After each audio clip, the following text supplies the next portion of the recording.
you know, thank goodness she got a rash today, so it was roseola. It's good my presumptive diagnosis was correct. I don't like to make mistakes with my own grandchildren. Telemedicine. Yeah. It's working. Probably never going to go back, right? Never gonna go back, we'll just do telemedicine.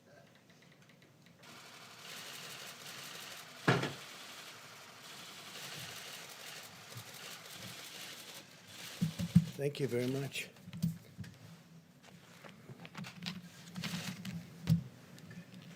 Today we continue to send our love to the great people of New York and New Jersey. We support them fully.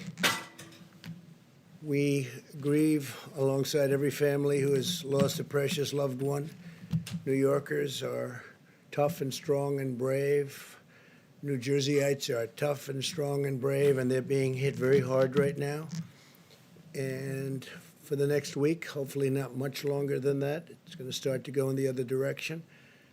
Our country is being hit hard, but some areas have done so incredibly well. We're so proud of them. They will beat this virus. We're going to beat it with the grit and the heart for which they're known and for which our country is known.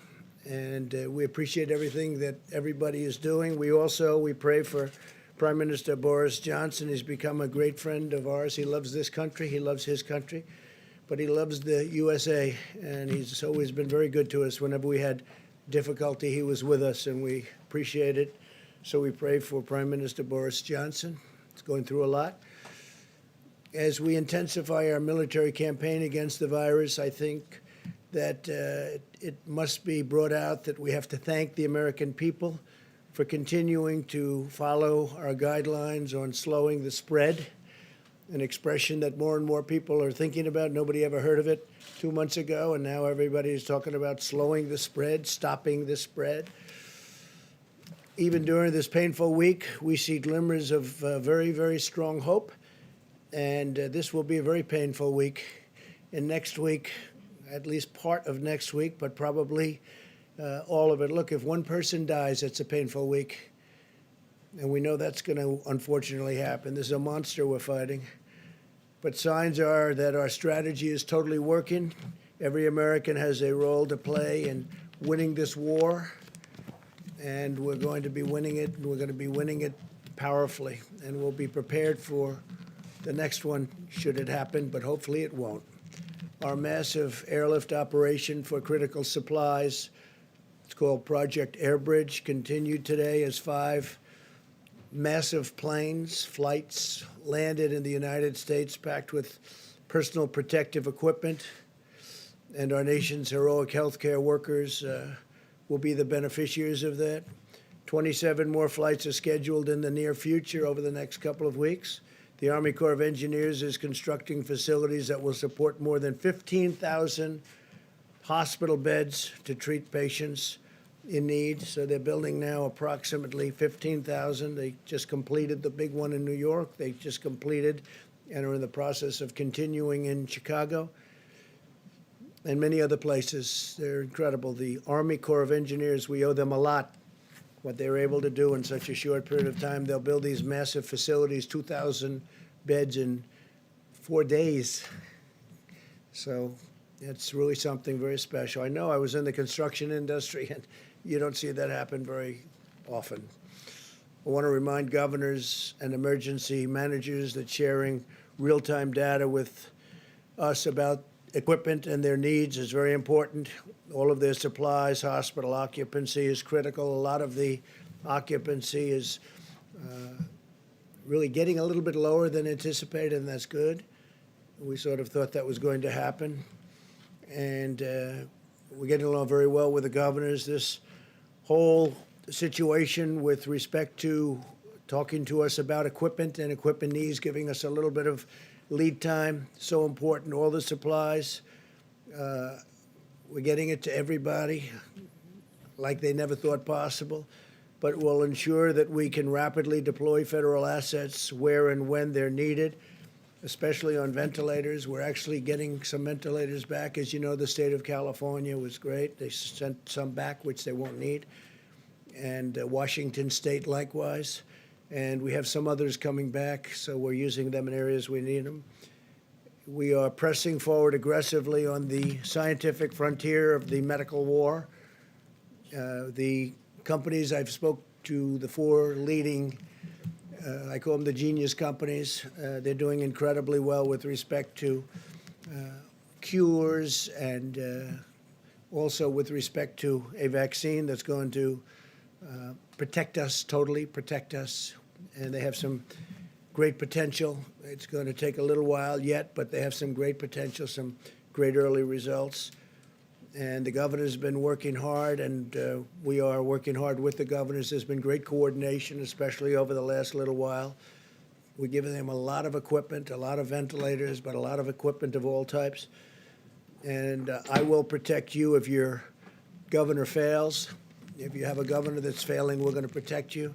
But the governors are working well with us over the last period of time. Today, in our stockpile of ventilators, and again, we need the stockpile so we can immediately move them from place to place wherever the monster hits. It's a monster. We have 8,675 ventilators right now in stock, ready to move. And we have all sorts of incredible soldiers. Our military is going to move them should they be needed in, as an example, if we need additional in New York or the New York City area. You have state, you have city, and spoke to Mayor de Blasio, and we really have a great, well-coordinated campaign with Mayor de Blasio. It's been really good. Spoke to Governor Cuomo. There's been great coordination. So if they need something, we have it. If Louisiana needs something, we have it. Same thing with Michigan, same thing with Illinois. There are certain spots that are very hot, and we'll see what happens. But we'll know pretty much we'll have time, and we'll be able to move it. In addition to the 8,675 ventilators, we have 2,200 arriving on April 13th. We have 5,500 arriving on May 4th. These are ones that we're building for the most part. And we have, as you know, great companies building them. Ford, General Motors, GE. We have really some great companies that are doing it. On May 18th, we have 12,000. On June 1st, we have 20,000. On June 29th, we have 60,000 ventilators coming, 60. So we have a total of 110,000 ventilators coming over a short period of time. I don't think we'll need them. Hopefully we won't need them. I don't think we'll need anywhere near them. But we'll have them for the future, and we'll also be able to help other countries who are desperate for ventilators. The UK called today, and they wanted to know would it be possible to get 200, and we're going to work it out. We got to work it out. They've been great partners, United Kingdom, and we're going to work it out for them. So they wanted 200. They needed them desperately. We now have 10 drugs in active trials, with 15 more soon to follow, as well as 2 vaccine candidates in active clinical trials. We'll do whatever it takes to secure needed medical supplies and bring more production of essential medicines back to our shores. We're doing that. We're bringing them back to our shores. A lot of these companies, they went a little bit haywire. They went away from this great country, and they had them produced elsewhere. So we're going to start bringing them back. I've been talking about that for a long time, not only with medical, but lots of other things. America continues to perform more tests than any other nation in the world, and I think that's probably why we have more cases. Because when you look at some of these very large countries, I know for a fact that they have far more cases than we do, but they don't report them.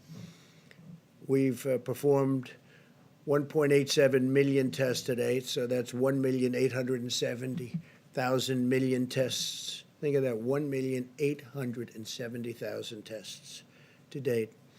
And now we're performing them at a level that nobody's ever seen before. As we announced yesterday, CVS testing sites in Georgia and Rhode Island will be using Abbott Labs' rapid 5-minute test. We're down to now 5 minutes. It's a 5-minute test, so that people can get their results back very quickly. And we're actively engaging on the problem of increased impacts. This is a real problem. and it's showing up very strongly in our data on the African American community. And we're doing everything in our power to address this challenge. It's a tremendous challenge. It's terrible. And provide support to African American citizens of this country who are going through a lot, but it's been disproportional. They're getting hit very, very hard. In fact, while we have Tony here, I'd like to maybe have you come up and address that one, and then I'll continue. But if you could address that, it would be great, Tony, please. Yeah, thank you, Mr. President. We have a particularly difficult problem of an exacerbation of a health disparity.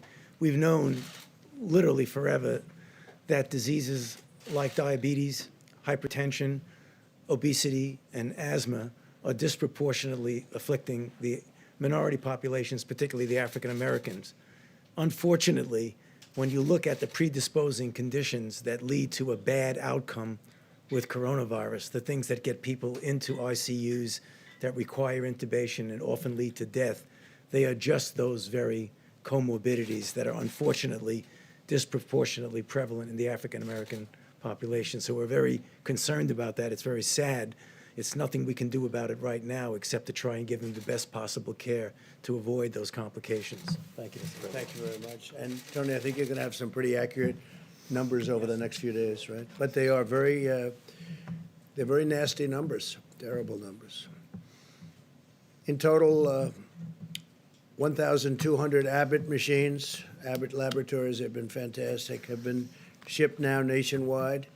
Up to 500 more are being produced every week, and 50,000 testing cartridges are being manufactured per day. That means a lot of very fast tests.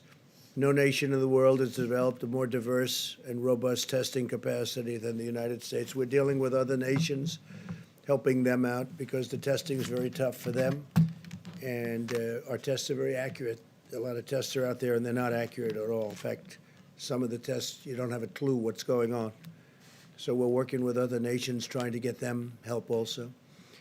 At a time when many Americans are experiencing increased stress, anxiety, and personal loss, we must also ensure that our country can meet the mental health needs of those struggling in this crisis. There are people struggling.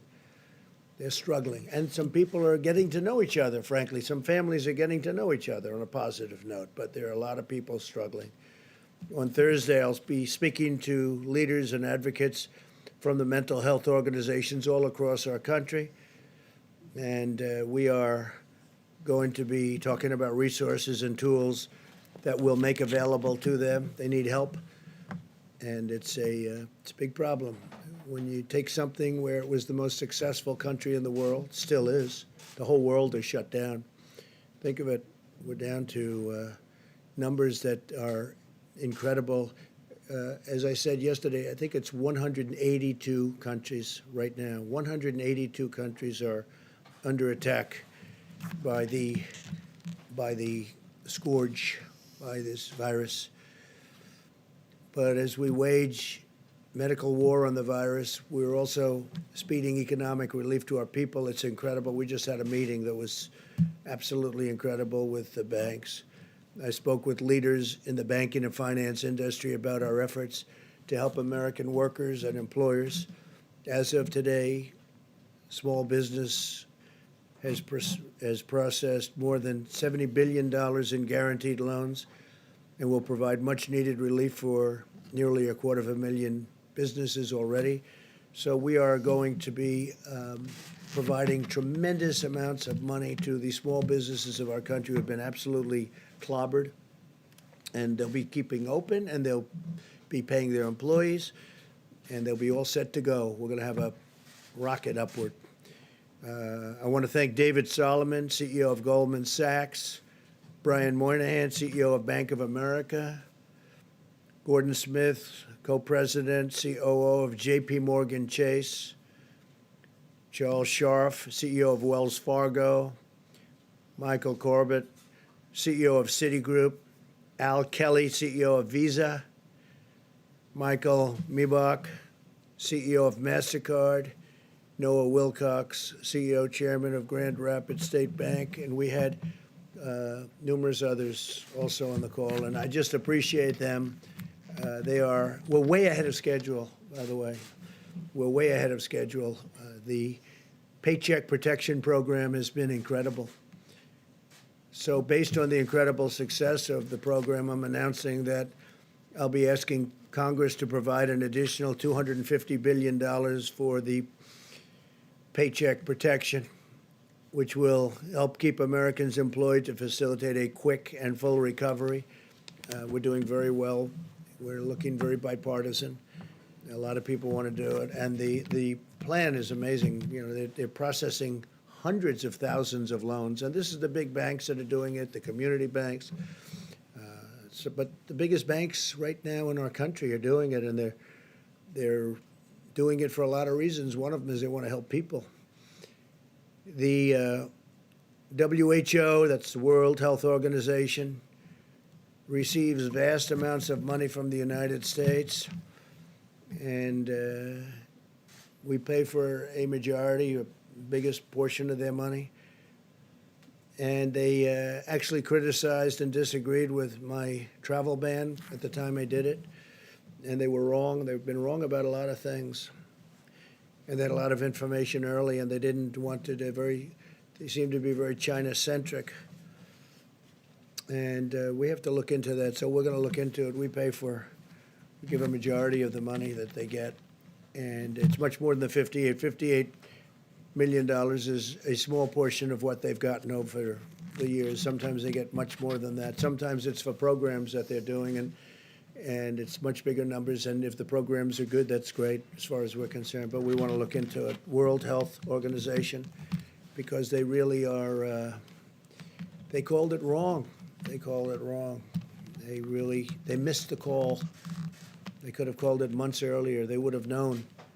And they should have known, and they probably did know. So we'll be looking into that very carefully, and we're going to put a hold on money spent to the WHO. We're going to put a very powerful hold on it, and we're going to see. It's a great thing if it works, but when they call every shot wrong, that's no good. We're in the midst of a great national struggle, one that requires the shared sacrifice of all Americans. In recent weeks, it's been remarkable to see so many companies and organizations and individuals like the banks that I just told you about, biggest banks in the world. They stepped up to help small business. They're big business, small business. The small business will someday be the big business. But the small business is 50% of our economic strength. People don't realize when you add them up, but they just rose to the occasion. Everybody's rising to the occasion. It's been incredible to watch. To honor and celebrate the extraordinary examples of patriotism and citizenship I'm asking Americans to use the hashtag America Works Together when sharing stories of how we're all working together, getting through this ordeal in a fashion that nobody would have ever thought possible. It's been incredible, and that's why the numbers are so far much better. We want to keep it that way. If you look at the original projections, if we did nothing, it would be disastrous. If we decided to do something, we closed it down, had no choice. It was a good move. That was a good move. The early China move was a good move. The early Europe move was a good move. We had a lot of good moves, but closing it down was a big statement. It was a big, important thing. But we're looking to have far fewer deaths than originally thought, and I think we're heading in that direction, but it's too early to talk about it. I don't even want to talk about it now because we just want to work, and I think that people are doing an incredible job. The doctors, the nurses, the firefighters, the police, all medical people, what they're doing, the bravery that they're displaying is just incredible. Every citizen should take immense pride in the selflessness and all of the courage and compassion of our people, the workers, the people that are working, and construction workers going into hospitals, knowing nothing about this problem other than it's dangerous, and they go in there to rebuild sections of hospitals, and you have people in really big trouble right next door. They know nothing about it. All they know is they're going to get it done. They're going to fix that wing so they can have more people in there. It's incredible. But this is a national spirit that won our independence and settled the frontier and explored the horizons of space, and that's what we're doing. I mean, this is all new territory. It unlocked the miracles of science, and we're doing that. I wish you could have heard the calls I had yesterday with these great companies that come up with cures to diseases, and the success they've had over the last 15 years is really amazing. So I just want to thank all of them. They're working very hard. They're working with UK right now, and the UK doctors, hopefully helping with their great prime minister. But these people are really tremendous signs of success are staring us right in the face. I think we're going to have something that's going to be great in terms of vaccines and in terms of everything else that they're doing. Just really helping us, helping the people of our country, and helping ultimately the people of the world. So I want to thank you all for being here. I will take some questions, and then I'm going to give it over to the Vice President, and they're going to go into great detail onto what we're doing and all of the successful supplies and medical equipment that we're getting. All of the ventilators, I've said it, but you can go over it in more detail if you'd like, but we're taking in and building thousands and thousands of ventilators, and they're very high quality. I said, you got to go for the quality, and these are quality companies doing it. So, because there is a big difference between a good ventilator and a not so good ventilator, Tony, right? We've seen that. And big difference. So we're going top of the line. Steve, please. The acting Navy Secretary submitted his resignation today, Motley. Why did that become necessary, and what role did you have in this, sir? Well, I had no role in it. I've heard, I don't know him, but I've heard he was a very good man. And the whole thing was a very unfortunate. The captain should not have written a letter. He didn't have to be Ernest Hemingway. He made a mistake, but he had a bad day. And I hate seeing bad things happen. Man made a mistake. But, you shouldn't be writing letters, and you're in the military. You're the captain of a great ship, and you shouldn't be writing letters and sending them to many people. And then it gets out to the media. And, the question is, how did it get out to the media? So there's a lot of bad things happened there. And I had heard he did because he didn't want to cause any disturbance for our country. So that was because he wouldn't have had to resign. I would not have asked him. I don't know him. I didn't speak to him. But he did that, I think, just to end that problem.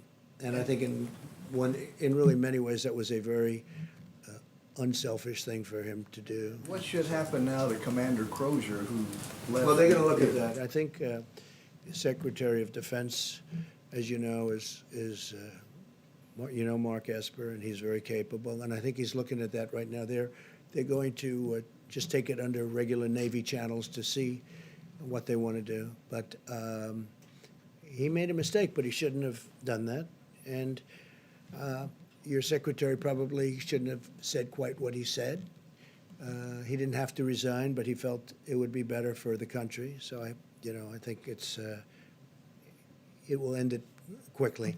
Yeah, please. So, Mr. President, a couple on the economic front. The $250 billion that was added today, or will be added for the small business loan program, brings it to $600 billion in total. Do you think that figure is enough? Might there need to be more down the line? When you see hundreds of thousands of applications, don't forget they're for $3,000, for $7,000, some for a couple of million. I guess one of the banks said a couple of million. So they're for different, very varying amounts of money. And there's a limit on the top, and then there's really no limit on the bottom as to what it might be. But it's really popular. It's hundreds of thousands of applications. They really like it. What I like is it keeps these companies together, these little companies. Just like we're going to help the airlines and the big companies, we're going to help the little companies. And the banks are running. Nobody's equipped to do a thing like that, but the banks are equipped. So the banks are doing it. Big banks, small banks. We have many banks, community banks. And they're processing the loans, and they'll be able to watch it and make sure it's done properly. Talk today, sir, as well about potentially reopening the economy in the upcoming weeks. You mentioned the other day about a potential economic task force. Can you give us some sort of update as to where We're that may or thinking may about not... that, but we want to open up. We want to get it open soon. That's why I think maybe we're getting to the very top of the curve. I spoke with Governor Cuomo, and he seems to think that he's getting close, and I think a lot of people think that a lot of places are getting close. We want to start hitting the downside, and I think we're going to be doing. This is going to be a very difficult week, however. This week will be a very difficult week because that's the most difficult week when you're at that top position, and we'll see what happens. We'll see what happens. It does open up. What can the federal government do? Well, the Because federal a lot government of has it- done a lot, and it's going to do a lot. We want to. I really think that with the stimulus, we can be maybe even beyond. We're going to do perhaps infrastructure, which you wouldn't have gotten approved before, and now people are looking to do it. And the beauty is we're paying zero interest, or very close to zero interest. In some cases, we're paying actually zero, have no interest charge. And the dollar is very strong, and people are investing in the dollar. They want, the fact that we have the strong currency. We have the currency. Our currency is everything. And other companies, other countries want to be in our currency. So we're getting all of the investment wanting to come into the dollar. The dollar is the strength. The dollar is the whole ballgame. We have a strong dollar. Other currencies are going down, way, way down in some cases. You look at other countries, I won't mention them, but other countries are going down 22%, 25%, 28%, and it's very hard for them. That makes it much more difficult. With us, our currency is relatively now stronger than it ever was, or it was over the last few years relative to other countries. It's always relative to other countries, but our currency is very strong. So therefore, people want to invest. If we do a bond issue to do infrastructure, everybody wants a piece of that issue, even at zero interest. Yeah, please. Did you see these memos that reportedly Peter Navarro wrote back in January? When did you see them, and how does these memos sort of square with what you've often said that nobody could have predicted this? It sounds like he was predicting. I didn't see him, but I heard he wrote some memos talking about pandemic. I didn't see him. I didn't look for him either. But that was about the same time as I felt that we should do it. That was about the same time that I closed it down.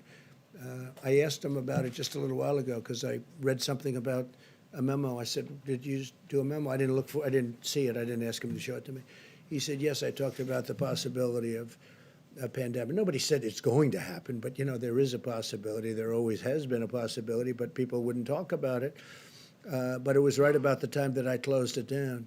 And interestingly, the World Health Organization was not in favor of us closing it down. And if we didn't close it down, we would have lost hundreds of thousands more lives. So we did a good thing. Yeah. So at the time, though, when Peter Navarro did circulate those memos, you were still downplaying the threat of coronavirus in the U.S. You were saying things like, "I think it's a problem that's going to go away within a couple of days." It will go away. You said within a couple of days the cases will be down to zero. Well, the cases really didn't build up for a while, but you have to understand, I'm a cheerleader for this country. I don't want to create havoc and shock and everything else, but ultimately, when I was saying that, I'm also closing it down. I obviously was concerned about it because I closed down our country to China, which was heavily infected. I then closed it down to Europe. That's a big move, closing it down from China and then closing it down from Europe and then ultimately closing it down to the UK. So, and it was right about that time. But I'm not going to go out and start screaming, this could happen, this could happen. So, again, as president, I think a president has to be a cheerleader for their country. But at the same time I'm cheerleading, I'm also closing down a very highly infected place, specifically the location, as you know, in China that had the problems. And we're closing it down, but we close it down to all of China, then we close it down to all of Europe. Those were big moves, and it was right about that time. Sir, just a quick follow-up, Mr. President. Did you just Mr. learn President? about this today? Say it? You learned about the memo today? I read about it maybe a day ago, 2 days ago. Do you feel like someone in among your staff or Peter Navarro himself should have told you about the memo earlier? No, it was a recommendation, it was a feeling that he had. I think he told certain people in the staff, but it didn't matter. I didn't see it, but I closed it down. I don't remember it even being discussed. We had a meeting where there were a lot of people. Most people felt they should not close it down, that we shouldn't close down to China, but I felt we had to do it. And that was at almost the exact same time as the memo. If you had read the memo at the time, how would that have changed the steps you took or the I don't statements think it that would you have made changed around because that I time did. about the danger? I basically did what the memo said, and the memo was, the memo was pretty good memo from the standpoint that he took, I guess, I didn't see it yet. He was saying that the U.S. warning that the U.S. could lose trillions of dollars and millions of lives. Well, you're not gonna lose millions of lives, but you'll lose plenty of money. But I couldn't have done it any better because it was about the same time, and I closed it down to China. And just lastly, so you maintain confidence in him, in Peter Navarro? Of course I maintain confidence. He wrote a memo, and he was right, and I haven't seen the memo. I'll see it later on after this. But it didn't matter whether I saw it or not because I acted on my own. I guess I had the same instincts as Peter. Peter's a smart guy, and he's a good guy, and he's done a wonderful job. But he wrote a memo, and I guess he talked to various people about it. But ultimately, I did what the memo, more or less what the memo said just about the time the memo came out. I closed it down. I took a lot of heat. The World Health Organization was very much against. They didn't like it. They actually put out statements about it. In all fairness to Joe Biden, he called me xenophobic. Like, I don't like China. I like China. I like the Chinese people are phenomenal people. So I was called xenophobic. I was called racist. How could I do a thing like this? Now, since then, Joe said that he was wrong, and he said that I was right. But I closed it down, and I was called names by some of the morning show hosts who don't have a clue what they're talking about. They're not smart people. And I was called all sorts of names when I closed it down to China. Now they try and hide that, the tape of them saying terrible things. But that was a great decision. If I didn't do it, if I didn't do that, we would have had hundreds of thousands more people dying. Yeah, please. You talked a lot about the WHO, and I was wondering, Dr. Fauci had discussed them earlier, so if I could ask you a question about... Well, he respects the WHO, and I think that's good, and he's worked with them for a long time. But they did give us some pretty bad play calling. They've also, I think, given lots of countries in the world accurate coronavirus testing that's been central to your guys' data modeling, and so... That I don't know. I can only say that with regard to us, they're taking a lot of heat, because they didn't want the borders closed. They called it wrong. They really called, I would say, every aspect of it wrong. So it's until the funding freeze I'm does not happy about it. Look, we fund it. Take a look. I mean, go through step by step. They said there's no big deal, there's no big problem, there's no nothing. And then ultimately, when I closed it down, they actually said that I made a mistake in closing it down, and it turned out to be right. But at the time, they did that. So we're just going to take a look at it. We fund it, and they seem to be, I said recently in social media, I said they seem to be very China-centric. That's a nice way of saying it, but they seem to be very China-centric. And they seem to err always on the side of China, and we fund it. So I want to look into it. Yes, please. Thanks. A quick follow-up on that. So is the time to freeze funding to the WHO during a pandemic? No, maybe not. I mean, I'm not saying I'm going to do it, but we're going to look at it. You did say that. We give a tremendous, no, I didn't. I said we're going to look at it. We're going to investigate it. We're going to look at it. But we will look at ending funding. Yeah. Because you know what? They called it wrong. And if you look back over the years even, they're very much... everything seems to be very biased toward China. That's not right.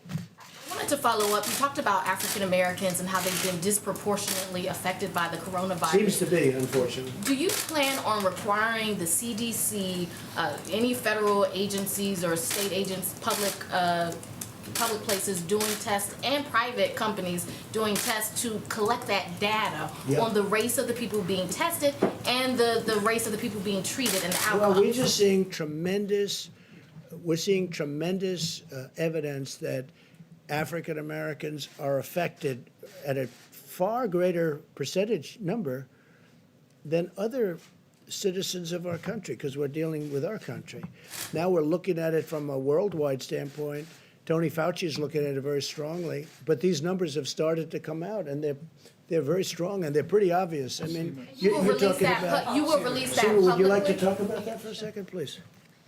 I think one of the things that we're going to be doing with our Medicare data is to do that analysis. We're going to look back at the last month or so and look at, related type illnesses going forward. We now have a code for coronavirus, so we can actually stratify by demographic information, so we can look at race as a factor. We can also look at what the underlying health issues are as well. So we'll be providing that data very shortly, but we will be doing that analysis. We're working on that very hard. This is something that's come up over the last, I hadn't heard this, and then over the last few days, this has come up more and more. And I don't mean by a little bit. I mean many times. It's a real thing. Now, we want to find cures. We want to find therapeutics. We want to find vaccines, because that will solve everybody's problem. But why is it that the African American community is so much, numerous times more than everybody else, and we want to find the reason to it. And Dr. Fauci, Seema, both of them, and others are working on this, and they're going to have very good, I would say in less than a week, I think you're going to have very good statistics. Couple of Do days, 2 something days. specifically aimed at those communities that are being hard hit, those black communities Well, that are we're being hard helping hit. them a lot. But what's happening is we're trying to find out why is it that it's 3 and 4 times. Now, maybe that's not going to be the final number, but why is it 3 or 4 times more so for the black community as opposed to other people? It doesn't make sense, and I don't like it. And we're going to have statistics over the next probably 2 to 3 days, okay? Mr. President. Please, in the back. Thank you. I'd like to ask a question on behalf of myself and a colleague who couldn't be here due to social distancing. Thank you. Who are you with? Who? With Hearst Newspapers. I'm the print cooler today. Thank you. Some banks are only providing Paycheck Protection Program loans to clients with whom they have existing banking relationships. And you spoke to banking CEOs today. I wonder if you'll ask them, these lenders, to accept applications from all small businesses, Sure. not just the businesses with whom they have existing Okay, they'll be doing that, relationships. but we're also working with small community banks, so they will be doing that. It's a question I've already spoken about. I mean, in many cases, they have long-term relationships with thousands of companies. I was amazed to see how many, you saw the number of applications. It's hundreds of thousands. It's a lot of work. But I did ask that question, and they are working on that. Yeah. Thank you. And my second question from a colleague is Congressman Jerry Connolly, a Democrat from Northern Virginia, told the local DC CBS station that you personally requested the CARES Act stimulus bill be stripped of $25 billion for the Postal Service. Connolly claims that unless the USPS gets that $25 billion, the agency will be run out of money by June. He accuses you of hastening the demise of the Postal Service. Could you respond to that, please? I'm the reason the Postal Service has lost billions of dollars every year for many, many years. I'm the demise. This is the new one. I'm now the demise of the Postal Service. I'll tell you who's the demise of the Postal Service. Are these internet companies that give their stuff to the Postal Service, packages, and I don't know why they're not, I don't run the Postal Service. You have a group of people, so-called independent people, and they run it. But these packages are, they lose money every time they deliver a package for Amazon or these other internet companies, these other companies that deliver. They drop everything in the post office. They say, you deliver it. And if they'd raise the prices by actually a lot, then you'd find out that the post office could make money or break even. But they don't do that, and I'm trying to figure out why. These are independent boards. They were appointed by other administrations. They're sort of long-term. They're there for a long time. And I've been talking to them also. You can look it up. Take a look. They have to raise the prices to these companies that walk in and drop thousands of packages on the floor of the post office and say, deliver it. And they make money, but the post office gets killed, okay? So they ought to do that, and we're looking into it, and we've been pushing them now for over a year. And you know that because you've seen the stories. I'm pushing them. It's not fair for them to these great, wonderful modern companies. They walk into our old post office with all these routes that could never be built. You could never build them. They go into areas that you could never do. And they say, here, deliver this. And they lose a lot of money per package. And they have to raise their prices, but this Postal Commission doesn't do it. Now, we just got a chance to appoint a couple of people onto the commission, as I understand it, and that's good. but they have to raise their prices. Otherwise, they're just going to lose a lot of money. And tell your Democrat friend that he ought to focus on that, because if he focused on that, he could truly save the post office. Post office has been losing billions of dollars a year for many, many years. And have him take a look at that, because that's the way to solve the problem. Thank you so much, Mr. President. Thank you so much. Mr. President, you say this week will be very painful, very difficult, but a few weeks ago you say this was just like a flu. What have you learned? I didn't say 2 weeks ago it was a flu. The question is, Mr. President, what have you learned that Ready? you could offer as an advice to foreign leaders who still are skeptical about this pandemic and who are against social distancing? What is your advice? What have you learned? You said I said it was just like a flu. So the worst pandemic we ever had in this world was a flu. And it was called, you know that, it was in 1917, 1918. And anywhere from 50 to 100 million people died. That was a flu, okay? So you could say that I said it was a flu, or you could say the flu is nothing to sneeze at. Then what can you offer as an advice to foreign leaders who are skeptical about this pandemic and who are against social distancing? Well, I think there aren't too many of them.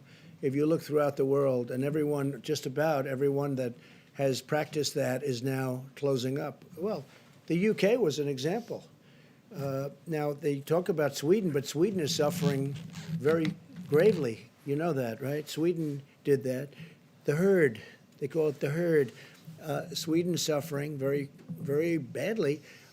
It's a way of doing it, but you know, everybody has been watching everybody else. And so far, almost every country has done it the way we've done it. We've chosen to do it. If we didn't do it that way, we would have lost hundreds of thousands of more people. Okay. Mr. President, there's voting going on today in Wisconsin. There are reports of thousands of people waiting in hours-long lines as they've had to weigh their own personal health and their civic responsibility. What do you think that the Supreme Court was right in its decision that voting should go forward, the absentee extension should not take place? Yeah. Look, the Supreme Court, of course they were right, because what the Democrats wanted, and you know what this happened. I supported a man named Justice Kelly, who's Daniel Kelly, highly respected justice. And I supported him just the other day, social media. I know of him. He's just a fantastic justice. And I endorsed him. And as soon as I endorsed him, they wanted to move the election. They didn't want to move the election. As soon as I endorsed him, the Wisconsin Democrats say, oh, let's move the election to 2 months later. They didn't mind having the election until I endorsed him, which is very interesting. And now they talk about, oh, safety, safety. Well, it was 15 minutes after I put out an endorsement that they said we have to move the election. They didn't want to move the election before that. The other thing they wanted to do, which is crazy, at the end of the election, they wanted to have 1 week for proxies to come in, or mail ballots. Now, mail ballots, they cheat, okay? People cheat. Mail ballots are a very dangerous thing for this country because they're cheaters. They go and collect them. They're fraudulent in many cases. You got to vote. And they should have voter ID, by the way. You want to really do it right, you have voter ID. But the Democrats, and this was turned over in the Supreme Court yesterday, I give great credit to the court, they actually didn't want to have an election day. They wanted to have election day, and then a week after election day, you choose your, all these ballots come in, these mailed ballots come in. The mailed ballots are corrupt, in my opinion, and they collect them, and they get people to go in and sign them, and then they're forgeries in many cases. It's a horrible thing. And so what happened is, the Democrats in Wisconsin, they had no problem with the election being today until I endorsed the Republican candidate, Justice Kelly, Daniel Kelly. And as soon as I endorsed him, they went crazy. They went crazy. And you know that's true. And now all of a sudden, because go back 2 weeks, go back 2 days, they didn't want to move the election. They were having the election. They were fine because they thought they were going to win the election. Then I endorsed him, and all of a sudden they think they're not. Now I understand there are lines that go back a long way. I hope they're going to vote for Justice Kelly. Okay. Mr. President, do you think that Americans can President, with millions of pills of hydroxychloroquine donated, is there a plan or system in place to track the potential side effects? Well, you saw There the have been representative. serious harm, so is there a plan Look, to is there a track the plan? side effects The outside side of effects, clinical the side effects are the least of it. You have people dying all over the place. And generally, the side effects are really with the Z-Pak, having to do with the heart. The Z-Pak, that's the antibiotic, not with the hydroxychloroquine. So a woman last night, I watched her on one of the shows, good show, Laura, and she was, she thought she was dead. She was a representative from Michigan. She was just in horrible shape for 12 days, 14 days. She thought she was dead. I think she said that her doctor said she's, it's going to be very tough. She saw me talking about this, and she asked her husband to go to the drugstore. Now, this is a Democrat representative, a person that, perhaps wouldn't be voting for me. I think she'll be voting for me now, even if she's a Democrat, even if she's a Democrat representative. And they went to the store, which I made available because we have millions of doses. We have, I think, 29 million doses of this drug. And she asked her husband, she said, please go out. I'm not going to make it. Please, you have to hear her story. Please go out, get it. He went at 10 o'clock in the evening to the drugstore. He got it. He gave it to her. Now, it's I don't say it works like this at all. 4 hours later, she awoke, and she said, I feel better. And then shortly thereafter, she felt great. This is a woman that thought she was going to die. She's a Democrat representative, highly respected woman, African-American woman. I don't know if you saw it, as you asked a question about African-American. She was an African-American woman, a great woman. Her manner of speaking, the way she told the story was beautiful. I asked my husband to go and get it. He got it. She is now okay. She was interviewed last night on television. And she thanked me. She thanked me even in a tweet. She said, I want to thank President Trump. He saved my life. Look, I don't say that happens with everybody, but that's a beautiful story. There are many of those stories. And I say, try it. Okay, please. If you're in trouble, if you're going to die, and you're going to die, you're not going to die from this pill. Now, there could be some side effects, but the side effects is really more so from the Z-Pak. Those side effects? No, doctors have to recommend it. I want doctors. I'm not a doctor. I'm just saying we hear great results. And some people say, let's go to a laboratory, let's test it for a couple of years. And we got people dying in this country and all over the world right now, not in a couple of years. They're dying. As we speak, there are people dying. And I really think it's a great thing to try, just based on what I know. Again, I'm not a doctor. And I say, get a physician's approval. And they have physicians in these hospitals, great physicians, brave physicians. They also say it's good for the hospital workers to take them, that it's keeps it away, keeps it out of your system. I don't know. But there's a lot of good examples. And, we have a 1,500 case study going in New York, and it's almost complete. So it'll be very interesting to see what happens. Go ahead. Thank you, sir. I appreciate that woman. She was great. You have to see it to believe it. The way she spoke, it was like a miracle. And this was not a fan of mine, but she's a fan of mine now, and I'm very honored by it. Go ahead. Thank you, sir. Can you talk about your decision to remove Glenn Fine from the Pandemic Response Accountability Committee? And does that move and some of the criticism you've leveled at IGs, how does the American public have confidence that there'll be oversight? Well, we have a lot of IGs in from the Obama era, and as you know, it's a presidential decision. And I left them largely. Changed some, but I left them. But when we have, reports of bias, and when we have different things coming in, I don't know Fine. I don't think I ever met Fine. I heard the name. It wasn't an Obama. I heard the name. I don't know where he is. Maybe he was from Clinton. Okay, you check that out. Okay, maybe he's from Clinton. But we did change him. But we changed a number. We have about 7 nominations in, I believe. We put 7 very, very highly qualified people for the IG position. And, that's a decision that I could have made 3 years ago, and I could have made 2 years ago. And but we're putting in, not so much for him, we're putting in 7 names. I think it was 7 and they're going in now, yeah. Mr. President, When you talk about the WHO being China-centric, what exactly are you talking about? Is it because China has underplayed how many I victims don't know, they've they had? seem to come down on the side of China. Don't close your borders to China, don't do this, they don't report what's really going on. They didn't see it, and yet they were there. They didn't see what was going on in Wuhan. They didn't see it. How do you not see it?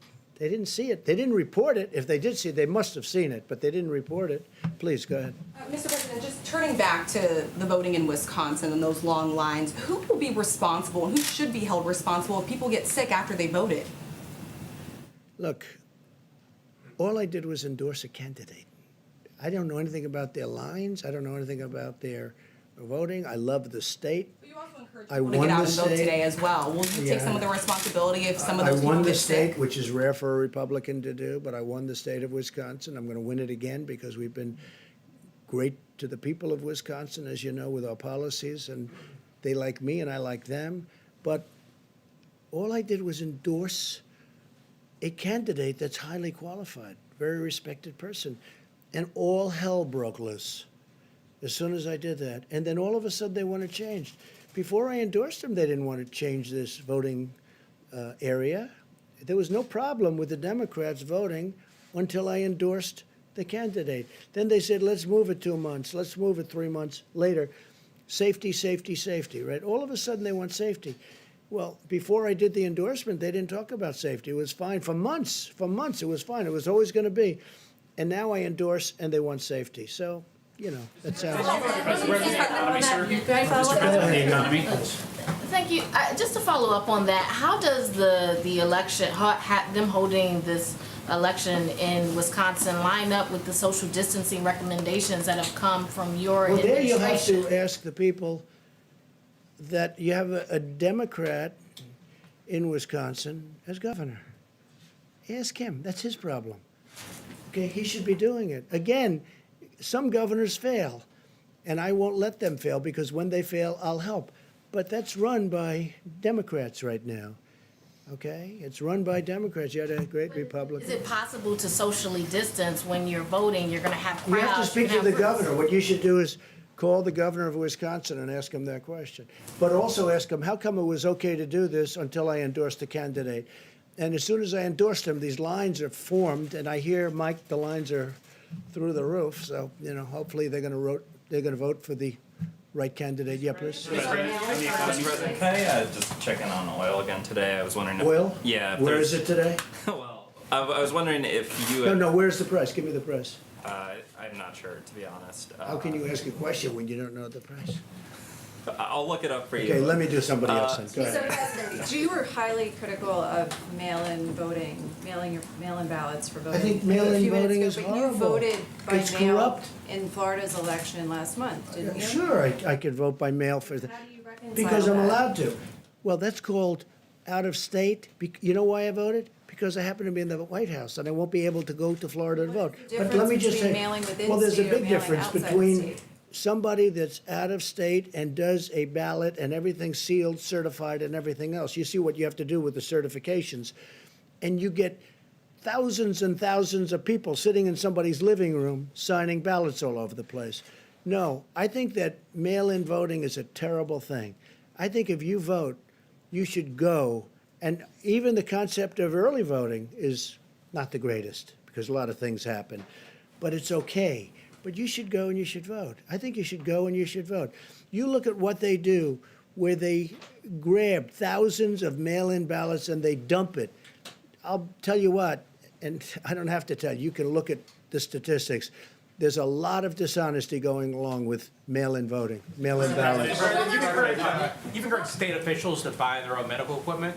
The federal officials are kind of swooping in and scooping up those orders. How are That's you not right. ensuring that it's I've being been hearing that distributed so long. fairly? And is there Well, more we're getting transparency? great prices on equipment. We're getting great prices on equipment, and we're helping the states.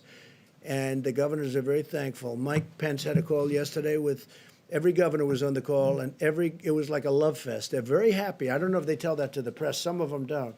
Some of them will never say good to the press, but they know we've done a great job. Not a good job, a great job. Because state officials are widely No, saying no, I that. think sometimes it does. And what we say is, let us know, and we will immediately drop out of the bidding. Let us know, and we do that, and we drop out. Sometimes we tell them to drop out because we've got a good price. And then we'll deliver it to them. How do you charge them fairly? Yeah, go ahead, behind, please. Go Yes, ahead. thank you, Mr. President. No, not you. In front, please.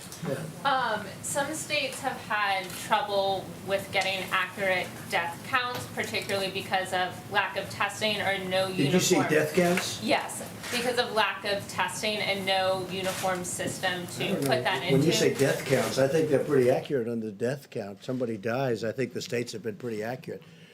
No testing. That's a big deal, what you're just saying. No, the death counts, I think they're very, very accurate. I do say this, I think if you look at China and if you look at some of these very large countries, when you talk about cases, number of cases, I would be willing to bet they have more cases than we do, but they don't do the testing like we do. But you look at, you look at some of these certain countries, and I would be willing to bet a lot that they have more cases. But we're more accurate, and our testing is done very accurately, and we've got a good process. Did you have one? Yes, please. Mr. President, yeah. you have been very consistently supportive of a payroll relief tax. And what, I know payroll? That, payroll relief. Now, I know you're still busy trying to implement Right. phase 3, but as we move towards phase 4, Yeah. are there still obstacles to that? Because that would put money in American pockets, like Yeah, consistently. you're right. I would love to see a payroll, good questions. I would love to see a payroll tax cut. And I think on behalf of the people, it would be quick. Now, it's a longer term, it's a longer time because it's over a period of a year or whatever you want to make it. But I would love to see a payroll tax cut. There are many people that would like to see it as a permanent tax cut, payroll tax cut. Stopping it from Well, the Democrats right now are stopping it. What are their reasons? I don't know. I don't know. Maybe they think it's good politics to stop it. But you'd get a lot of people, a lot of money immediately. The payroll tax cut would be a great thing for this country. I would like to have it regardless of this. But this would be a fantastic time to have the payroll tax cut. The Democrats are stopping it. But I don't think they're, I think there's a certain flexibility. I think it's something that we should do both for business and the people. But this would get money into the hands of small business immediately, money in the hands of people, the workers and people immediately. And it would be over an extended period, and it would be simple to do. It's so easy to do. It's a great tax cut, and I'd love you to speak to the Democrats, and let's get it done. So I'm going to give this now to Vice President Pence, and they're going to go over some very good statistics with everybody. And we'll have a couple of answers on that, because we're working very hard on the African-American community with respect to what's going on, because it's not good. I don't like it. And we're going to have some very good statistics, Tony, I think, over the next couple of days. So thank you all very much. Thank you.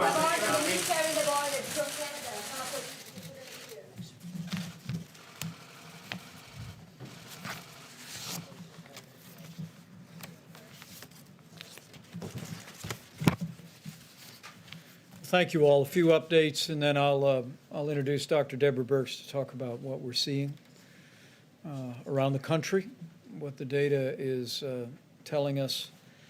But suffice it to say, as the President said several times, this is a very tough week in America.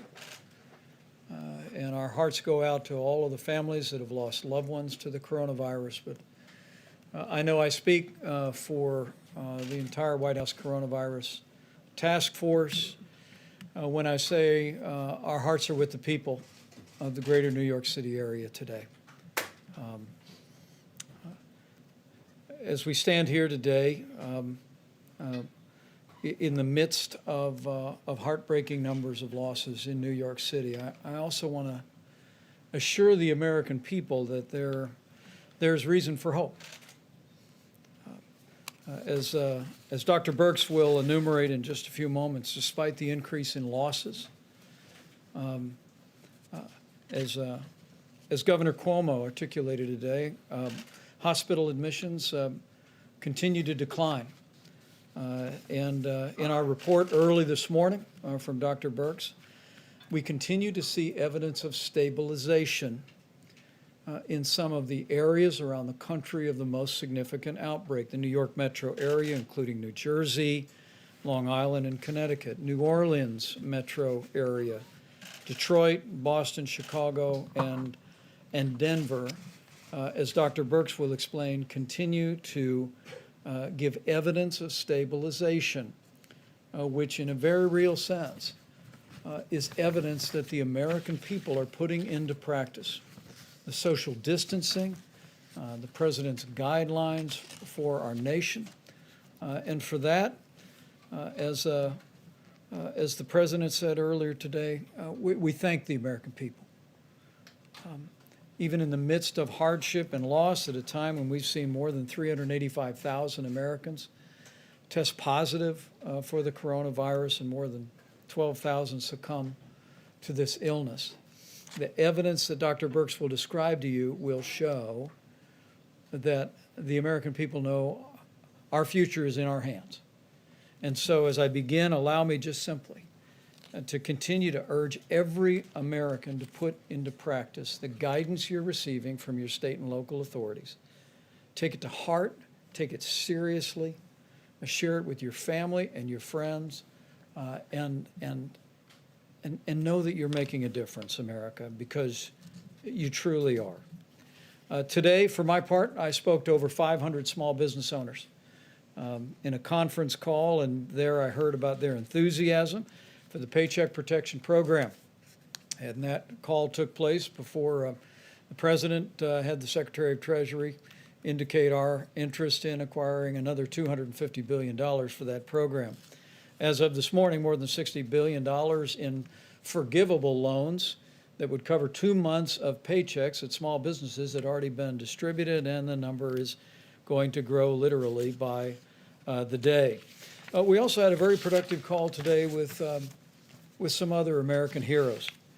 You know, we all have in our hearts and in our minds our healthcare workers, and I'll speak for a moment about the supplies and resources that we're working to provide for all of them. But right below our healthcare workers are all the people that are working in critical infrastructure around the country, and some of the most important people are working in food supply. I mean, from the farmers and the ranchers to our processors, to our distributors, to our truckers, to our grocers. Americans are keeping food on the table for our fellow Americans. And let me begin by just saying what I said to some of the most prominent CEOs of meat and grain industry companies in the country, companies like Tyson Foods and Hormel today. Not just these companies, but to all the hardworking people working in food supply today, thank you. Thank you for what you're doing to keep those grocery store shelves stocked. Thank you for showing up for work every day and working hard to keep that food supply rolling in America. You know, it was more than 5 weeks ago that the president brought in all the grocery store leaders in the country, and there he received a commitment that no grocery store in America would close, and they haven't. But it's been these heroic Americans, from the farm to the fork, that have made it possible for Americans to have one less worry, and they are truly inspiring heroes. Now, that being said, I did hear from the industry today that there have been reports of some plants having reduced capacity because of people having concerns about exposure to the coronavirus. In fact, over the last several days, there's been some incidents of worker absenteeism, and some plants have actually been forced to close temporarily. And so on behalf of the president, on behalf of our entire team, and on behalf of a grateful nation, let me just say to all of you that are working in the food industry at every level across the country, just understand that you are vital. You are giving a great service to the people of the United States of America. And we need you to continue as a part of what we call our critical infrastructure to show up and do your job, and know that we're going to continue to work tirelessly in working with all of your companies to make sure that that workplace is safe. With that being said, let me talk about the other heroes that we always mention at this podium today, that Dr. Birx and Dr. Fauci invariably mention, and that's our healthcare workers. At the President's direction, we've been working tirelessly, literally around the clock, to identify resources around the country and around the world to make sure our healthcare workers have the support that they need. With some 51 major disaster declarations, most recently Minnesota being approved, states have stood up 27,000 National Guard, but the Personnel-wise, before the end of business today, there will be more than 3,000 Department of Defense and Health and Human Service medical personnel on the ground in the greater New York City area. And those people will be redeployed once that region of the country moves through the coronavirus epidemic in that area. And we salute those extraordinary patriotic Americans for stepping forward to bring real relief to our healthcare workers.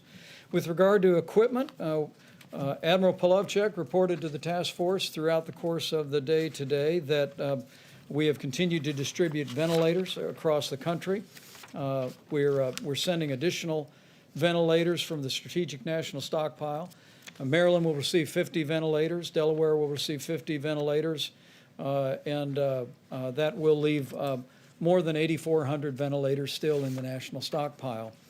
One correction from yesterday, after our press briefing yesterday, FEMA made a different decision with regard to what the state of California generously made available. And the ventilators, some 500 ventilators that we again want to thank Governor Gavin Newsom and the people of California for donating to our nation's efforts. 100 of those are being deployed to New York, 100 to New Jersey, 100 to Illinois, 50 to Maryland, 50 to Washington, D.C., 50 to Delaware, and 50 to Nevada. With regard to the remainder of what we call personal protective equipment, again, we've been literally leaving no stone unturned anywhere in the country, anywhere around the world. And as Admiral Polovchek described just a couple of days ago, we've established not just an air bridge, but a control tower system modeled after military logistics out of FEMA. And while FEMA is acquiring a small portion of what's being acquired, 90% of the supplies are being routed directly into our massive distribution system.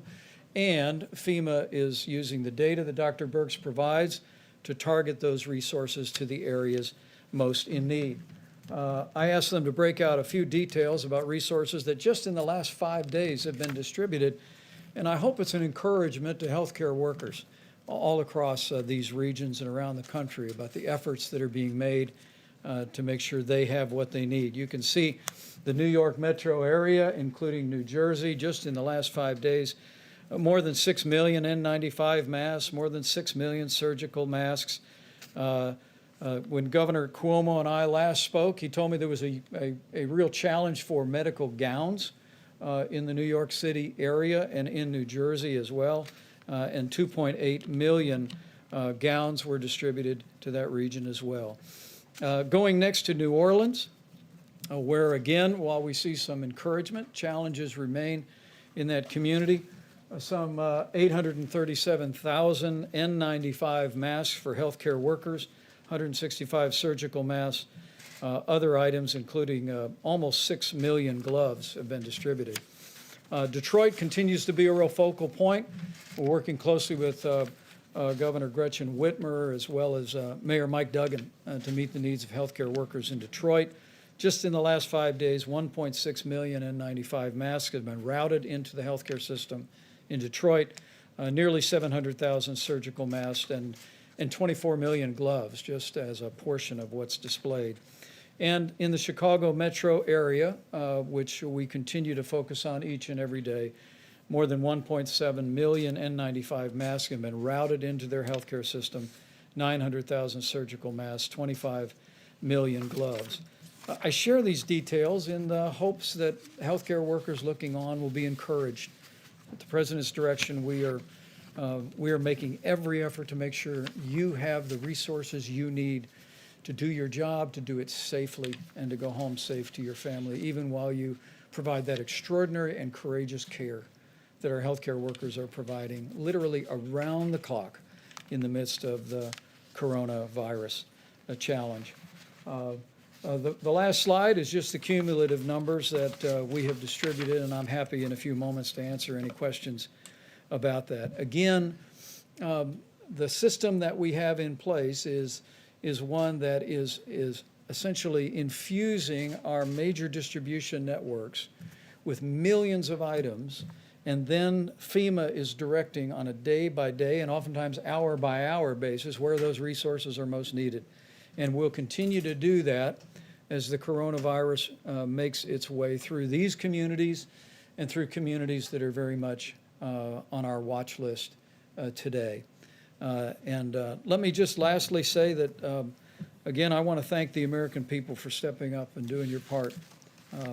We continue to be overwhelmed with one story after another where people are doing social distancing, where people are looking after one another, where they're checking in with a phone call to an elderly friend, a family member, to make sure they're okay. I mean, we are on the front end of 30 days to slow the spread.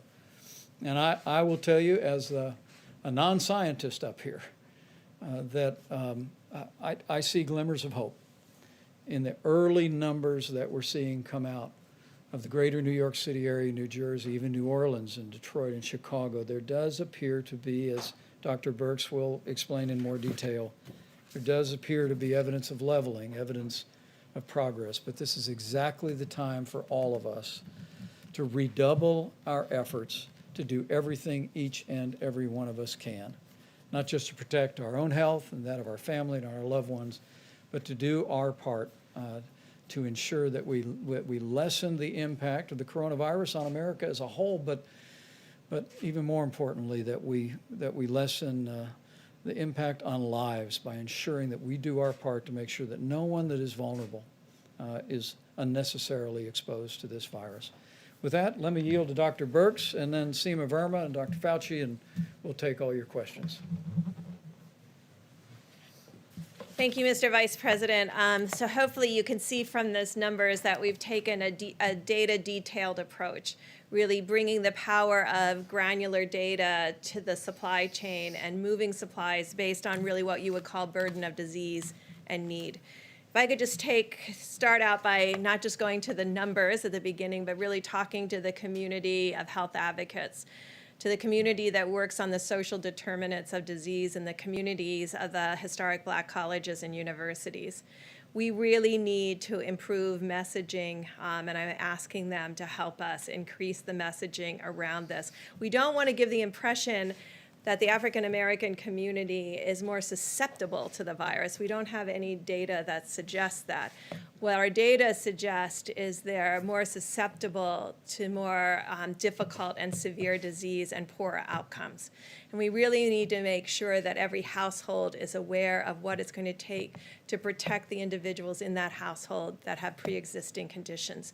We could call on the indigenous nations, the real tribal leaders, to also be working very closely to protect the elders of their communities.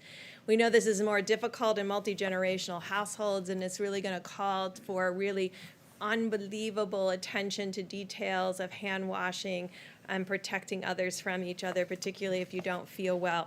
This is really a call to action to the communities to make sure that we get messages appropriately out there so that everyone understands what it's going to take for us all to protect one another. And we know it can be done because we can see these changes. I wanted to go through the numbers at a high level so you understand why particularly these supplies went to these areas to begin with. We talk about attack rates or the cases per population. So in the New York, as a state, they have 7 cases per 1,000. This is the highest in the country. In New York City itself, it's closer to almost twice that in New York City.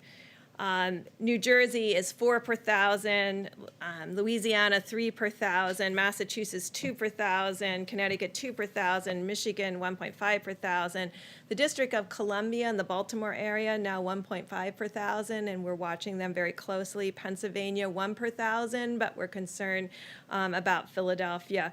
What is allowing us to move supplies based on burden of disease and need is the extraordinary West Coast that has had very low numbers, from Washington that was less than 1 per 1,000, California that is less than 0.5 per 1,000, and Oregon that's even less than that. And it's those states where there's large populations, because of the enormous work that they're doing to prevent expansion and spread of the virus, it's allowing resources to go to these these states and these communities and these counties that need more support.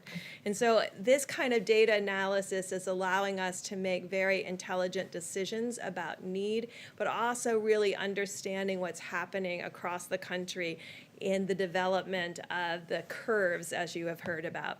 And so we do see, and I know you heard me caution that over the weekend, sometimes there's decreased case reporting, and so there were increases in a series of communities on Monday. We're seeing that stabilize again, and when you look over 3 days, you're starting to see that we may be actually in a series of communities outside of New York and New Jersey and Connecticut, creating a much flatter graph.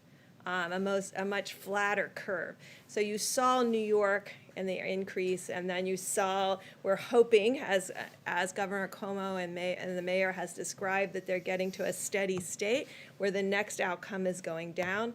But we see across the country, in Detroit, in Chicago, some real, not this extreme going to 7 cases per 1,000, but really staying in the more 2 cases per 1,000 and a different curve parameter then, and it really shows the amazing activity of every American in those cities to really ensure that there's social distancing, and really importantly to ensure there's less socialization between households, and really ensuring that the household really remains independent and protected, and not really at this moment going out into the community or socializing anywhere but a virtual way on computers, by Zoom, by FaceTime. And I think we can really see that in the data, and it's really given us great heart. I want to finish by really talking to my laboratory directors, because you're extraordinary and you've done an amazing amount of testing. Those nearly 2 million tests that we're getting to, those were all done in the last 2 to 3 weeks. But we do have excess capacity. So if all the lab directors could look in their laboratories, if they have an Abbott M2000, if they could get that up and running, we could double the number of tests that we're doing per day. That is a high throughput. The machines are throughout the United States. There's hundreds of them. Right now, about 80% of them are idle. We're going to have a call with the laboratory directors of these laboratories to really ensure this is an automated, robotic situation that they can run. There's over 1 million tests sitting. Test kits sitting, ready to be run. We have 5 platforms of tests. This is one of our really high volume platforms, like Roche, and we're really calling on them to really increase that capacity so that we can do not only increased diagnostic testing, which I think we're doing quite well right now, but also increasing the ability to do more healthcare workers, first responders, community testing, and surveillance. And then finally, you will see, and you've heard about it happening in the UK and other places, there's a series of antibody tests out there that have not been validated. We're working right now very closely with a series of companies that know how to make these tests, that have made these tests for us for decades, for HIV, for a rapid test. They're working on that technology to bring that quality of test, which is in the 90+% sensitivity and specificity, to the American people for antibody tests. But until we get those, if you see them on the internet, do not buy them until we can give you a test that's reliable for all Americans. And we are working very hard to have that happen and bring that to the American public. Some of the tests that may be available on the internet may have very low sensitivity and specificity and give you a false reassurance that you either give you a false positive or a false negative, implying that you may be protected. So please wait until we have those tests available and validated. People are working around the clock to make those available to the American people. We all understand how important that is, because you've heard us talk about asymptomatic cases, and we really want to know how broad that is and how common that is. And so in places like New York City, where I described that they had a 7 per 1,000, sometimes 2, 3, and 4 times any other place in the United States, being able to know what the number of people who never had symptoms but do have a positive test would be really critical at this point, particularly as we plan for any reoccurrence in the fall or in future seasons. Thank you. Great. And we have Seema Verma, Center for Medicaid and Medicare Services, will discuss what we've done to support hospitals. As we support healthcare workers, we want to make sure the institutions that are providing the environment for care are well-financed, and she's got a couple of funding streams, and help is on the way. Seema? Thank you, Mr. Vice President. And let me just start with echoing the President and the Vice President's comments about our condolences to all the people out there that have lost somebody to the coronavirus. And also, sincere appreciation and thanks to all our healthcare workers that are on the front lines. But we know that it's the impact on the healthcare system isn't just those frontline workers. Healthcare organizations across the nation are having increased expenses. They're having to spend more on supplies. You're seeing all of the supplies that are being sent to them, and that's having a direct impact on their bottom line. Many of them are also having increased expenses because they're taking advantage of some of the flexibilities that we've given them. Hospitals without walls, they're putting, you may see tents out in their parking lots where they're doing testing or screening, so they have a lot of increased expenses as well. Other healthcare organizations are not performing essential surgeries or other services. A lot of them are moving to telehealth, and that represents lost revenue for these healthcare organizations across the country. And so the President has asked us to address this issue. About 10 days ago, we put out something called accelerated payments that we do in the Medicare program, and it allows us to advance payments to providers based on their historical Medicare revenues that they receive.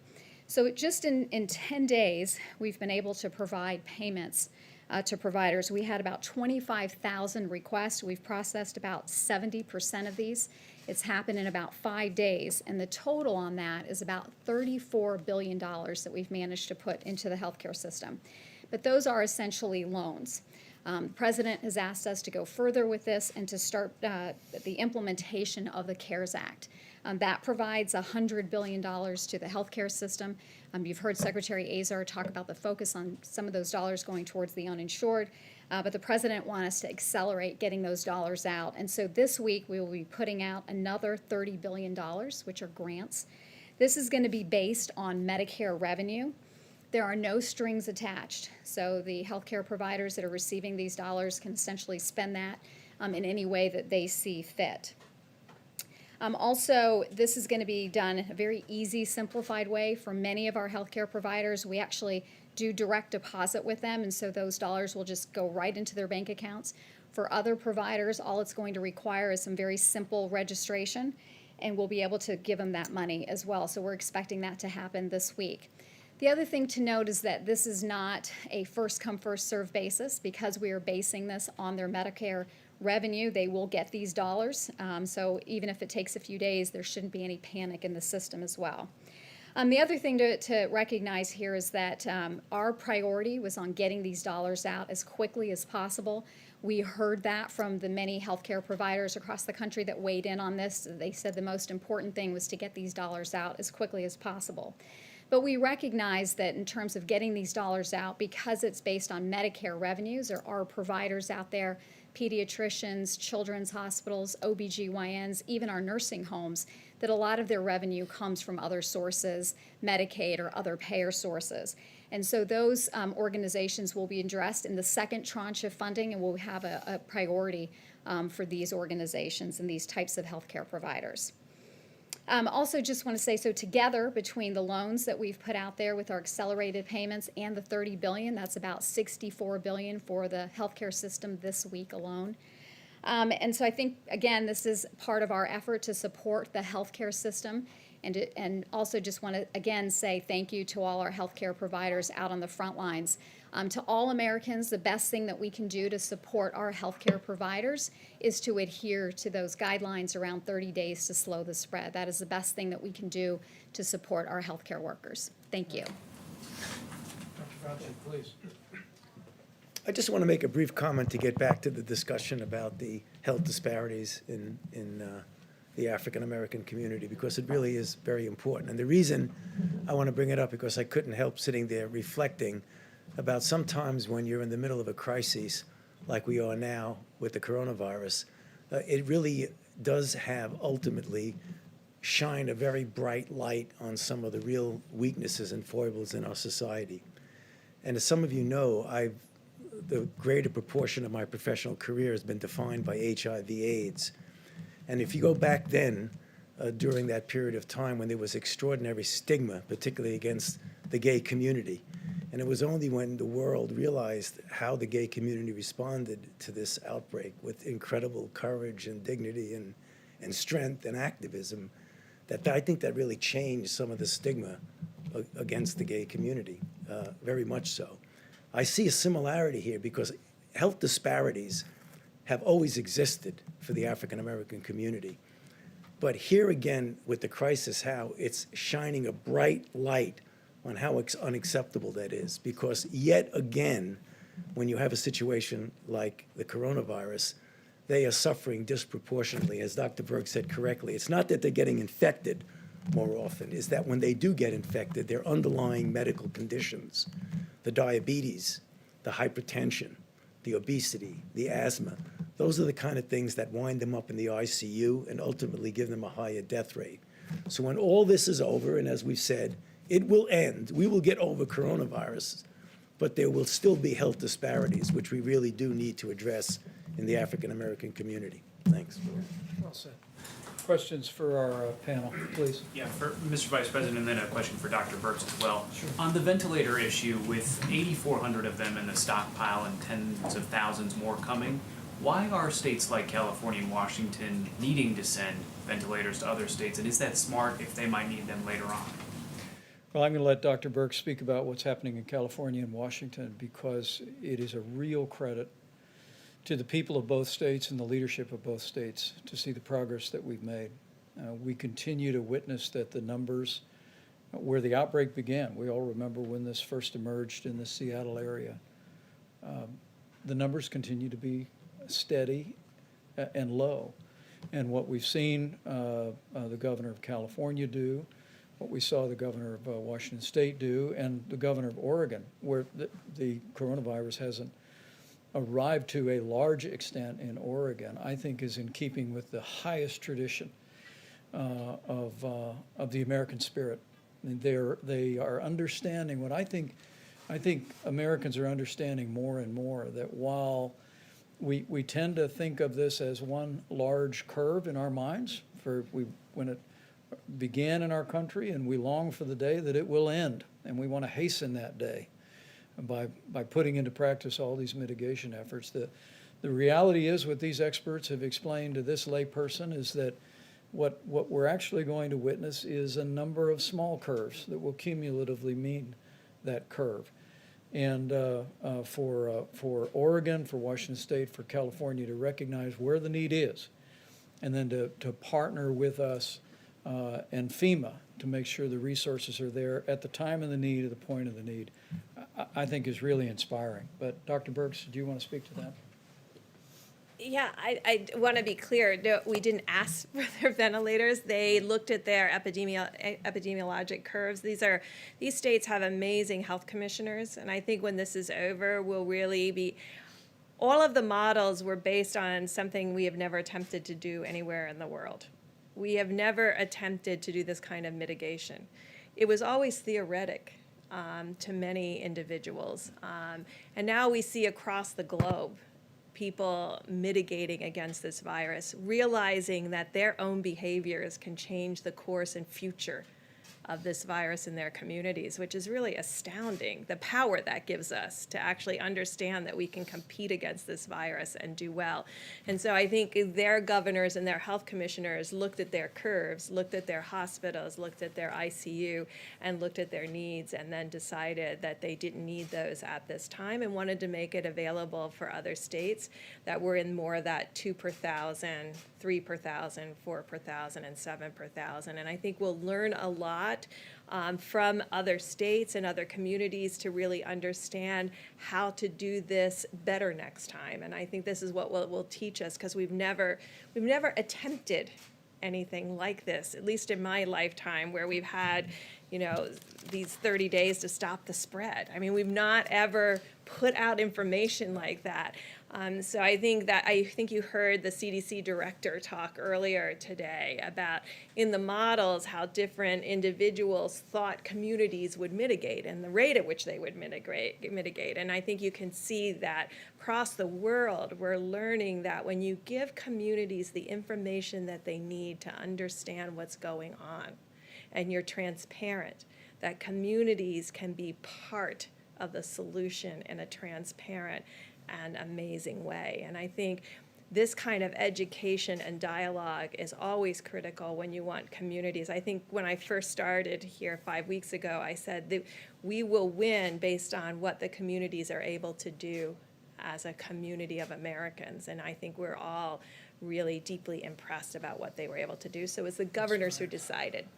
The testing backlog, I just had a quick follow-up question on that. How close are we to getting into that 24-hour window you've talked about being very important? And then what is the status of the self-swab test? So we're tracking all of that very closely. I use my time here to appeal to people specifically, the health educators, the health advocates, because I know the power with them. But to my lab directors, I really need the Abbott M2000 online, because that means we can do an extra 100,000 tests a day. And there's enormous power in that.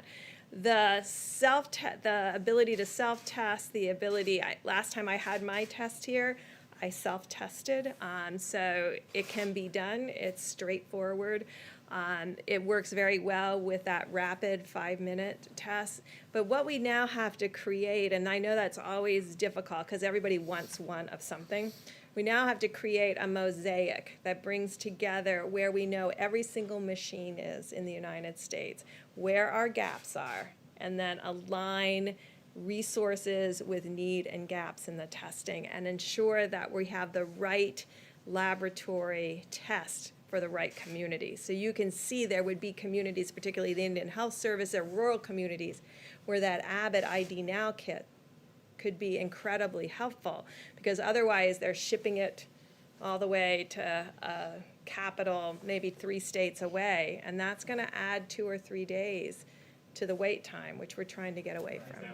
The backlog, 2 or 3 days, or what would you? It varies state by state, and we'll be talking with all of the states about really changing how we do testing in the community to really ensure that we're testing optimally. Because right now we have still focused very much on hospital diagnosis because we know it will make a difference in treatment. So these major laboratories are still putting drive-through tests at the back to all the hospital tests. And so that's where the backlog is in the drive-through tests. So I know if you're an outpatient, not an inpatient, but if you're an outpatient, that is where the delays right now are, but it's state by state. And so some states have 24-hour, 48 hours for both their outpatients and inpatients. Others have short for inpatient and longer in outpatient, and then we're trying to reconcile those two pieces. Right. And the team is actually meeting tonight to review that, but one of the data points that we review is literally on a state-by-state basis what the turnaround time is for testing, and we continue to work that. And these Abbott laboratory devices there's 18,000 of them across the country. When you go to your doctor office and get a strep test, it's that device. All Abbott Laboratories has done, with strong and swift efforts of the FDA, is create a test to put in that for the coronavirus, and it's a 15-minute test. And so I want to renew our call to all the healthcare providers around the country is find your Abbott device, and we'll work our hearts out to get a test to you. How about in the back corner? Mr. Vice President, thank you. One for you and then one for either of the doctors, if you don't mind. For you, sir, back to this idea of reopening up the economy, since it's not like there's a switch that you can just turn it back on. How does the administration envision this happening? Is it guidance from the White House and you hope the governors follow it? Are you going to put it in the governor's hands or the mayor's hands? How do you envision all of that working together? Well, the one thing I can assure you is that the president's decision in that regard is going to be informed by what the data shows and about decisions about when we can responsibly reopen America and put America back to work. I can tell you the CDC will have new guidance tomorrow that the CDC will be publishing for people who were in proximity to an individual that tested positive for coronavirus but have no symptoms. And CDC will be publishing new guidance about how those individuals and the circumstances under which they might be able to return back to work using some facial protection and monitoring their temperature, but we'll detail that for you. But what we're going to be doing over the weeks ahead is, while we focus every day at the point of the need, as the President said many times, our first mission is to save lives. And that means to slow the spread, to bend the curve, to continue to engage the American people, which they are admirably doing, to continue to put all the social distancing into practice. But there is a dual track that the President has already initiated. Some of the best minds here at the White House are beginning to think about what recommendations will look like that we give to businesses, that we give to states. But it'll all, I promise you, be informed on putting the health and well-being of the American people first. Dr. Birx? Either for Dr. Birx or for Dr. Fauci. Or do either of you want to take that? Or? Go ahead. Secondly, as a lot of parents are sitting home with their kids, and they've been home with their kids for weeks now, and they're wondering, maybe resigned to the fact that maybe their kids aren't going back to school this year, but are looking ahead, what do you think summer camp holds, and what do you think the start of next school year holds? If you could look down the line, do you think those start on time? Do you think school next year starts on time? Can I say a word on behalf of teachers, since I'm married to one? There you go. My wife was all day yesterday at the elementary school she teaches at, loading up about 500 bins of art supplies for kids. And she's just one of millions of teachers across this country who find themselves having to distance teach kids. And I'm proud of Karen, but relatedly, I'm proud of every teacher in this country. The Secretary of Education was here not long ago talking about our efforts to expand distance learning resources, even in K through 12. To all the teachers who are out there, we just want to say thank you. Thank you for what you're doing, for continuing learning even in this challenging time. And to all of the kids, just because you're home doesn't mean you don't have to do your schoolwork. Keep it up. Anticipate children being back in classes in August. What I will tell you is I'll yield to the health experts, but that'll be part of what we're looking at in terms of guidance going forward, whether it be summer school or whether it be returning to school next fall. But the most important thing we can do is put this epidemic behind us as quickly as possible. Well, my daughter is a school teacher, so she asked me the same question. You know, it is unpredictable, but you can get a feel for if we start talking about the things where the curve goes down and we really have minimal, how we respond and what kind of a rebound we see or don't see, I think is going to have a lot of influence, probably more immediately on things like summer camps than it does in the fall.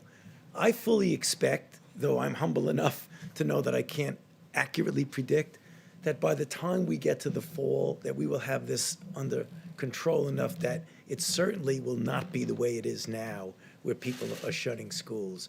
My optimistic side tells me that we'll be able to renew to a certain extent, but it's going to be different. Remember now, because this is not going to disappear.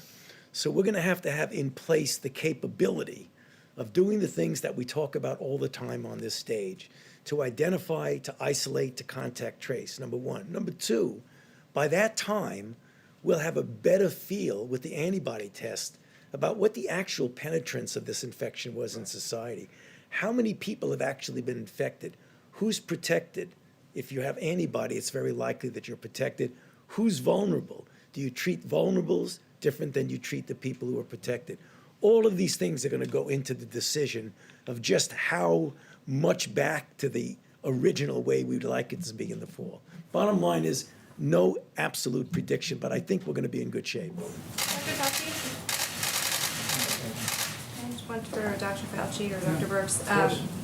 Can you talk about your concerns about deaths being misreported by coronavirus because of either lack of testing or standards for how they're characterized? So I think in this country, we've taken a very liberal approach to mortality. And I think the reporting here has been pretty straightforward over the last 5 to 6 weeks. Prior to that, when there wasn't testing in January and February, that's a very different situation and unknown. There are other countries that if you had a pre-existing condition, and let's say the virus caused you to go to the ICU and then have a heart or kidney problem, some countries are recording that as a heart issue or a kidney issue and not a COVID-19 death. Right now, we're still recording it, and the great thing about having forms that come in and a form that has the ability to mark it as COVID-19 infection, the intent is right now that if someone dies with COVID-19, we are counting that as a COVID-19 death. Can you be sure, you hear from coroners that that's not necessarily the case. Are you sure, how can you be confident about that? And is there any concern that it skews the data that you're trying to collect in terms of projections and things like that? Well, I think that would apply more to rural areas that may not have the same level of testing, but I am pretty confident in New York City and New Jersey and places that have these large outbreaks and COVID-only hospitals. I can tell you they are testing. New York and New Jersey together have, by proportion, are testing extraordinarily well as Washington State and Louisiana.